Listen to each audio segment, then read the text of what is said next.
Novamente aqui trabalhando com círculos, eu quero demonstrar 3 teoremas, 4 na verdade, sendo um deles consequência do outro, consequência de alguns teoremas passados que já foram demonstrados aqui. E a gente de novo vai mexer com ângulo, tendo agora um conceito novo. O primeiro teorema vai ser relacionado a um conceito novo chamado de ângulo semi-inscrito, certo? O que já pode perceber a semelhança com o ângulo inscrito, e eles têm algumas semelhanças, sim, tem uma relação bem interessante. A gente desenhou aqui um círculo só para relembrar um ângulo central. Deixa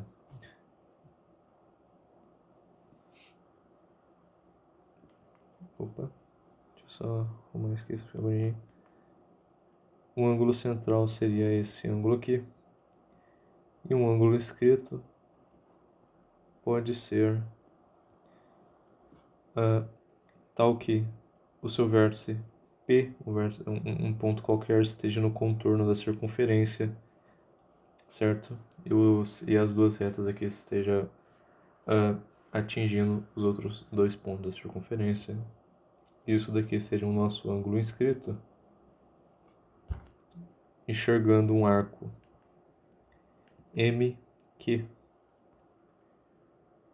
E a relação com o ângulo inscrito e o ângulo central, sendo eles tal que o ângulo central enxerga o mesmo arco que o ângulo inscrito, a gente tem que esse ângulo central vai ser 2 vezes o ângulo inscrito, ou o ângulo inscrito será a metade do ângulo central.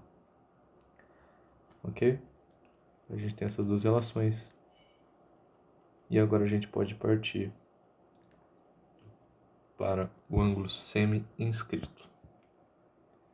Para começar, o ângulo semi-inscrito é um ângulo tal que tem a relação com uma reta tangente que, tangencia a circunferência. Então a gente vai fazer uma reta tangente que tangencia aqui no ponto M. E nisso a gente vai fazer aqui o nosso ângulo central, tal que um de seus segmentos seja a ligação do centro da circunferência com o ponto de tangência da reta. Esse aqui é o nosso ângulo central, que eu vou chamar de beta. A gente sabe já por teoremas que a gente já veio provando, a gente já deu uma analisada nisso, nesse caso, que esse ângulo bem aqui, ele é de 90 graus, já que é uma reta tangente. Então esse segmento aqui que está ligando os dois vai ser 90 graus, ok? O nosso ângulo semi-inscrito ele é dado pelo ângulo entre essa reta tangente e a base do nosso triângulo. Esse daqui seria o nosso ângulo semi-inscrito. E já dado como spoiler, esse ângulo semi-inscrito aqui, ele corresponde a esse arco MQ também. O que a gente está buscando aqui é uma relação, né, que consiga fazer uma ligação entre esse ângulo semi-inscrito, esse ângulo X, com o ângulo central que é correspondente a ele, né, esse ângulo central beta aqui. Bom, para começar a nossa análise, a gente sabe que esse triângulo é um triângulo isósceles, uma vez que esses dois segmentos são raios, tanto o OM quanto o OQ, já que os dois pontos fazem parte da circunferência.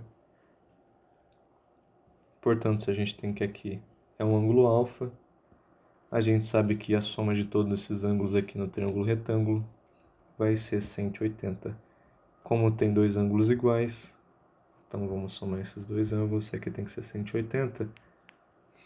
Portanto, nosso ângulo alfa, que a gente vai fazer uso dele, vai ser 90 menos o beta sobre 2. Agora, fazendo uma ligação aqui, já que isso aqui é uma reta T, tal que a soma desses três ângulos aqui sejam 180, uma semivolta, né? Então, a gente vai ter que 90 mais o alfa mais o x tem que dar 180 graus. Então, a gente sabe que 90 mais o alfa, sendo 90, menos beta sobre 2, mais o x tem que dar 180. A gente conclui que isso daqui é uma soma de 180 graus. Isso aqui é uma soma que dá 180. Aquilo que eu não estou sinalizando, mas é graus, tá? Só para deixar bem claro. Aqui dá 180.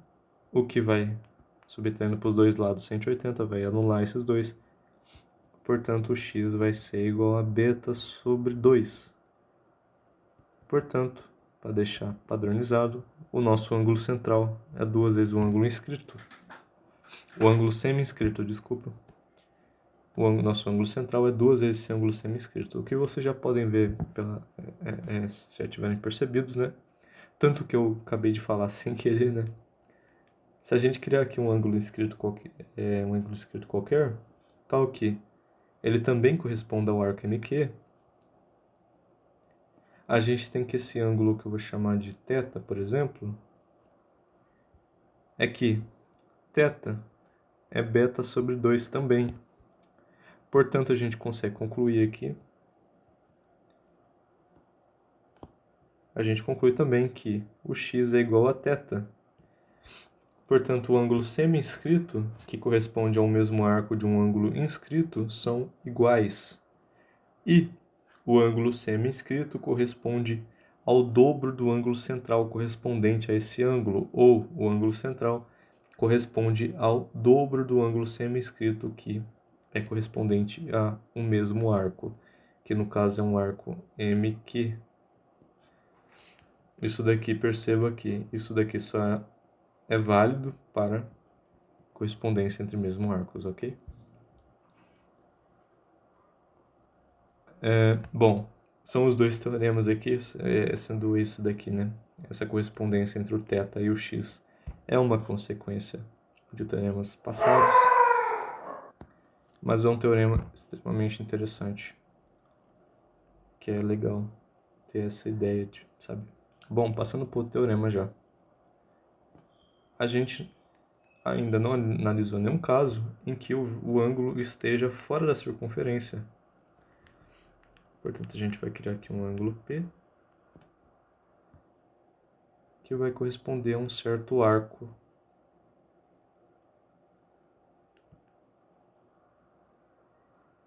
Um certo arco MQ. Esse ângulo aqui vai corresponder àquele arco MQ. A gente quer saber qual que é a relação de alfa, né? Como que a gente pode encontrar esse ângulo alfa? Para começar, a gente vai analisar esse triângulo aqui, que não existe nome, calma aí, vamos nomear ele um pouquinho aqui. Vou colocar aqui a D, aqui a C. Esse triângulo MPC, a gente vai analisar ele. E para começar, eu vou falar, na verdade eu vou só nomear mesmo com os versículos. A gente pode dizer que alfa mais o ângulo MCP mais o ângulo CMP é igual a 180. Portanto, o nosso ângulo alfa pode ser escrito como 180 menos o ângulo MCP menos o ângulo CMP. A gente tem isso daqui como análise. Agora, observe uma coisa aqui, que é bem importante. Olha só. Esse ângulo MCP, ele é esse ângulo aqui que não corresponde a nenhum arco muito visível aqui, né? O que ficaria meio ruim, né? Seria extremamente interessante se a gente pudesse deixar isso aqui em função de ângulos centrais. É o que a gente vai tentar fazer. Agora, observe que esse ângulo bem aqui, ele corresponde a um arco DC. Ele é um ângulo inscrito à circunferência. Então, a gente vai tentar deixar esse ângulo MCP em função de um ângulo que esteja inscrito na circunferência para poder fazer analogia com o ângulo central, certo? Então, observe bem essa junção aqui, ó. Esse 180 menos o ângulo MCP, menos esse ângulo aqui, ele dá exatamente esse ângulo. 180 menos ele dá esse. O que corresponde a um arco MQ, ok? o que não seria extremamente vantajoso fazer essa troca. Portanto, a gente vai deixar como em função de MCQ menos o ângulo CMP. Feito isso daqui, a gente vai começar a analisar agora os ângulos centrais. Os ângulos centrais correspondem a esses ângulos inscritos, certo? Vamos começar com esse ângulo MCQ aqui. Fazendo um ângulo central correspondente a esse arco MQ, a gente tem esse ângulo bem aqui, que é exatamente o dobro, né, do ângulo MCQ. Perfeito. Vamos agora analisar esse ângulo aqui. Esse ângulo aqui, perdoa. Vamos fazer agora uma ligação aqui deles. Só trocar de cor ficar melhor para enxergar. Certo? Esse ângulo bem aqui, ele também é duas vezes o ângulo CMP, ok? Um corresponde ao arco MQ e o outro corresponde ao arco DC. E por definição, o ângulo é igual à medida do arco, ok? Medida do arco. Então a gente tem que 2 MCQ, ele é igual à medida do arco MQ, certo? Eu vou deixar só com MQ aqui e um arco em cima, tá? Só para ficar mais preguiçoso. MCQ é igual a MQ, ao arco MQ por 2. De modo análogo, né? O ângulo CMP é igual à medida do ângulo DC, ao arco DC, né? A medida do arco DC, desculpa, dividido por 2. Fazendo essa troca aqui, a gente tem que alfa é o ângulo MQ menos o ângulo DC. Tudo isso daqui dividido por 2. Então, olha só que interessante, olha.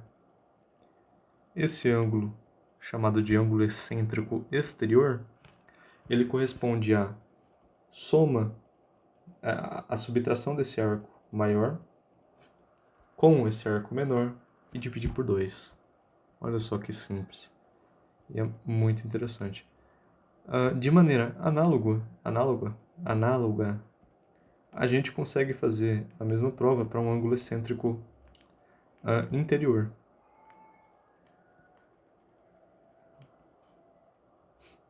A gente ficaria aqui. Bom, tendo aqui um ângulo excêntrico interior dado pelo ponto P, a gente pode fazer essa prova aqui, estendendo esses dois segmentos aqui, onde ele toca, por exemplo, um ponto D e um ponto C. Juntando esse segmento aqui, a gente tem um triângulo. E juntando esse outro aqui, a gente tem um triângulo, ok? Bom, mexendo um pouco aqui, mas eu não vou mostrar. Esse ângulo aqui a gente consegue chegar, se vocês quiserem tentar provar aí, que o arco MQ mais DC dividido por 2 é igual ao ângulo alfa. Então a gente percebe aqui que a mudança só ocorre nessa subtração, né?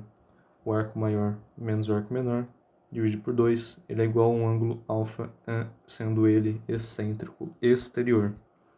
Agora a soma dos dois arcos daria, a soma dos dois arcos dividido por 2 daria um ângulo excêntrico interior. Certo? A gente tem essas duas definições aqui, ok? Bom, rapidamente aqui, eu fiz esse alfa aqui.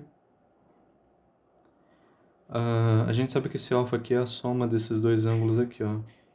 Pois o alfa é um ângulo externo, né? A esse triângulo aqui, MPD.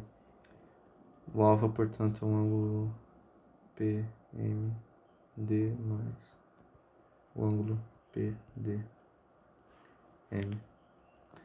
Agora observe que esse ângulo aqui, PMD, esse ângulo aqui, ele corresponde a esse pequeno arco DC, e esse daqui, esse ângulo aqui, ó, corresponde a esse arco aqui. Bom, de maneira análoga, né, vira o dobro aqui, depois vira metade do arco, e vira, bom, a soma desses dois aqui, né, aqui no fim, dá nisso daqui. Bom, enfim, foram esses 4 teoremas aqui, sendo um deles, né, bem parecido com o outro, né, esse daqui, no caso, a gente demonstrou para um ângulo excêntrico interior, e aqui a gente demonstrou para um ângulo excêntrico exterior. E aqui tem duas consequências, aqui é um um ângulo semi-inscrito, e aqui um ângulo escrito, os dois são iguais, quando corresponde ao mesmo arco, aqui é o dobro e tal. Essas são as consequências dos teoremas de círculo.